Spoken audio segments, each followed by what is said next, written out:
Panggulo lang talaga si trolling. Panggulo lang si trolling, di ba? Trolling talaga utak niya. Na trolling.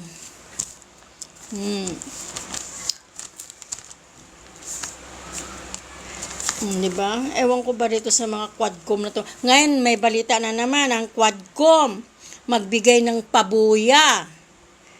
1 million para sa magbigay ng impormasyon kung sino si Mary Grace Piatos. Ay nako, tong Quadcom handang maggumastos. No? May kanin pa sa bunganga ko. Handang gumastos.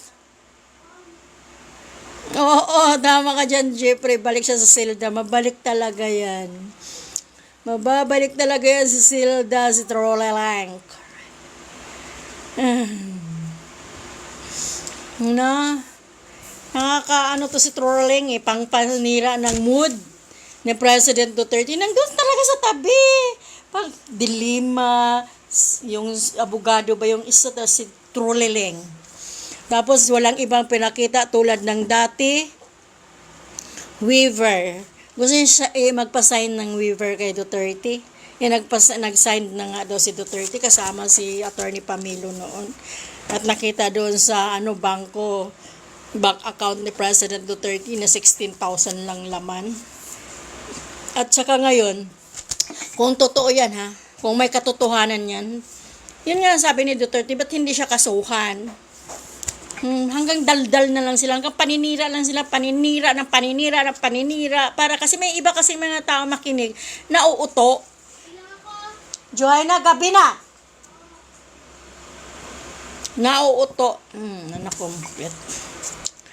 May iba talaga kasi na mauuto yung mga tao. Minsan, ay, kurap pala yan si Duterte. Ay, drug protector pa yan si Duterte. Ay, nauuto. Paano maging drug protector ang isang against sa drug? Pagbawalan niya mga kabataan or kahit sinong gumamit, ikukulong niya. At pagbawalan niya mga poser na magbenta, ikukulong niya. Pagbawalan niya lahat, sino pang bebeli? Kung ikaw negosyante, pwede ka. Kailangan mo nga mag-sell stock, gandahan mo yung sell stock mo para mabintahan ka ng mga produkto mo. Kailangan magaling ka mag-sell stock, magaling ka ito, bilhin mo, mura lang ito, maganda ito. Di ba? Kailangan gandahan mo. Mura ito, pang padilat ng mata ito, 24 hours gising ka. O, di ba? Bilhin mo ito. Dapat ganun. Bahala ka dyan, Eli ko. BBM ka na forever. Bahala